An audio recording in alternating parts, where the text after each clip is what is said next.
Israeli আগ্রাসন যেখানে সেখানেই গর্জে ওঠেন তুরস্কের প্রেসিডেন্ট রিসেপ তাইয়েপ এরদোয়ান। তিনি বহু আগেই ইসরায়েলি প্রধানমন্ত্রী বেনিয়ামিন নেতানিয়াহুকে গাজার কসাই বলে আখ্যা দিয়েছিলেন। কেবল কথার লড়াই নয়, ইসরায়েলের সাথে সব ধরনের সম্পর্কও ছিন্ন করেছেন এরদোয়ান। এবার আবারও গর্জে উঠেছেন এই তুর্কি নেতা। গাজাবাসীর পক্ষে দাঁড়িয়ে ইসরায়েলের বিরুদ্ধে তিনি কড়া হুঁশিয়ারি দিয়েছেন। এরদোয়ান বলেছেন, কোনো শক্তিই ফিলিস্তিনিদের তাদের চিরন্তন মাতৃভূমি থেকে বের করে দিতে পারবে না, কারণ গাজা অধিকৃত পশ্চিম তীর এবং পূর্ব জেরুজালেম ও আল কুদস ফিলিস্তিনিদের।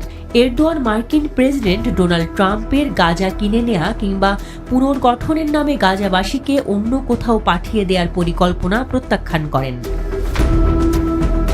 মালয়েশিয়া যাওয়ার আগে ইস্তাম্বুলে সাংবাদিকদের এরদোয়ান বলেছেন, হাজার হাজার বছর ধরে চলা গাজার জনগণকে তাদের চিরন্তন মাতৃভূমি থেকে সরিয়ে নেওয়ার ক্ষমতা কারণেই। তিনি জোরালো কণ্ঠে ঘোষণা করেছেন, গাজা, পশ্চিম তীর এবং পূর্ব জেরুজালেম ফিলিস্তিনিদের ছিল, তাদেরই থাকবে। মঙ্গলবার হোয়াইট হাউসে ট্রাম্প এবং ইসরায়েলের প্রধানমন্ত্রী বেনিয়ামিন নেতানিয়াহুর বৈঠক হয়।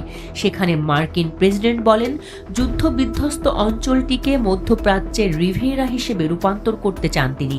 আর সেই পরিকল্পনার অংশ হিসেবে যুক্তরাষ্ট্র গাজার নিয়ন্ত্রণ নিতে পারে, আর সেখান থেকে বের করে দেয়া হতে পারে ফিলিস্তিনিদের।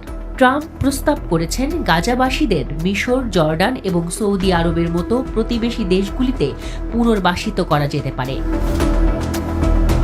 ট্রাম্পের এমন কথার পরই বিশ্বজুড়ে সমালোচনার ঝড় ওঠে। সৌদি সহ গোটা আরব বিশ্ব এই পরিকল্পনার তীব্র নিন্দা জানায়।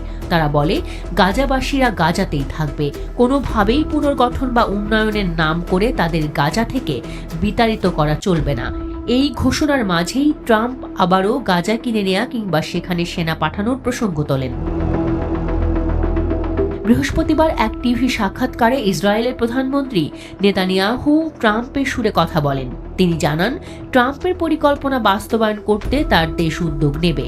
সেই সাথে নেতানিয়াহু বলেন, সৌদি আরবের প্রচুর জমি আছে এবং তারা তাদের ভূখণ্ডে একটি স্বাধীন ফিলিস্তিনি রাষ্ট্র প্রতিষ্ঠা করতে পারে। নেতানিয়াহুর এই বক্তব্যও প্রত্যাখ্যান করেছে সৌদি, জানিয়েছে এমন হওয়ার কোনো সম্ভাবনা নেই, তারা সব সময় ফিলিস্তিনের পক্ষে থাকবে।